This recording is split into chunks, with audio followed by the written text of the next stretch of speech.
এর একটা নিকৃষ্ট প্রাণী যার নাম হলো কুকুর। হাদিসের ভিতরে এসেছে, যেই ঘরে কুকুরের ছবি থাকে ওই ঘরে রহমতের ফেরেশতা আসেন। কুকুরের গায়ের পানি নামাজি ব্যক্তির কাপড়ে লাগলে ওই কাপড় পরে নামাজ হয় না। কুকুরের মুখের থুতু বা লালা কোনো বাটিতে অথবা কোনো প্লেটে লাগলে ওই প্লেট ওই বাটি 7 বার ধোয়ার আগ পর্যন্ত ওই প্লেট ওই বাটিতে খাওয়া জায়েজ নাই। এই কুকুরকে বেশি সম্মানিত না নিকৃষ্ট?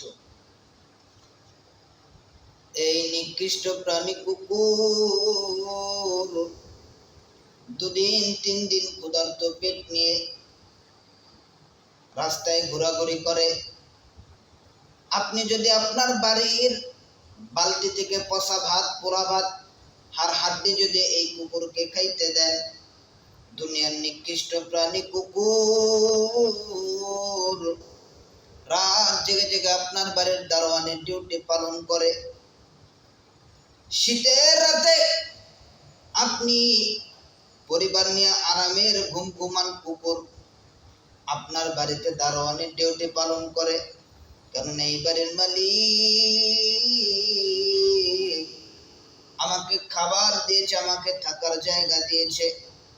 কাছে আমি যদি ঘুমাইয়া থাকি,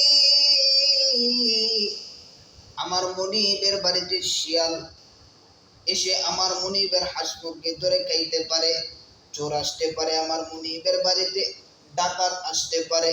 এজন্য দুনিয়ার নিকৃষ্ট প্রাণী কুকুর রাত জেগে জেগে আপনার বাড়িতে দারোয়ানের ডিউটি পালন করে। আমার ভাইয়েরা, 1 লোকমা পচা ভাত হাড্ডি খাওয়ার পর যদি দুনিয়ার নিকৃষ্ট প্রাণী কুকুর আপনার বাড়িতে দারোয়ানের ডিউটি পালন করতে পারে, যে আল্লাহ রব্বুল আলামিন আমাকে আপনাকে প্রতিনিয়ত জিহ্বার স্বাদ অনুযায়ী খাবার খাওয়ায়, ওই আল্লাহ তাআলার শুকরিয়া তান আজ থেকে আমরা কি 5 ওয়াক্ত নামাজ পড়তে পারবো না? আমার ভাইয়েরা, গাভীর স্তনের ভিতর আল্লাহ তাআলা রব্বুল আলামিন আমার আপনার জন্য সুস্বাদু খাবার, ভিটামিন যুক্ত খাবার দুধ রেখেছেন। কথা বলুন ঠিক কিনা? এই দুধ কিন্তু এমনি এমনি আসে নাই।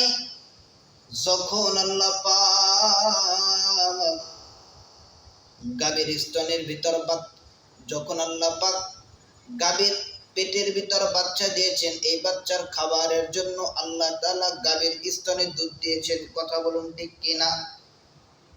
কিন্তু আমরা দুনিয়ার মানুষ এ বাচ্চা হওয়ার পর বাছুরটাকে গাছের সাথে বেঁধে রেখে বালতি একটা নিয়ে যাইয়া গাভীর নিচ থেকে সবটুকু দুধ আমরা দহন করে নিয়ে আসি। যখন আমরা দেখি দুধ আর বের হয় না, নামকা অবস্থায় কিছু দুধ আছে, হালকা কিছু দুধ আছে, তখন আমরা দুনিয়ার মানুষ এ বাছুরটাকে ছেড়ে দেই। ক্ষুধার্ত পেট নিয়ে বাছুর যখন মার স্তনের সাথে যখন মুখ লাগায় দেখে না না না কোনো দুধ বের হয় না, অবলা প্রাণী গরুর বাছুর মাকে ডাক দেয়া বলে, মা গো, ও মা, তোমার স্তনে আল্লাহ পাক দুধ দেয় নাই, আমার খাবারের জন্য আল্লাহ তাআলা দুধ দিয়েছেন। কিন্তু এরা দুনিয়ার মানুষ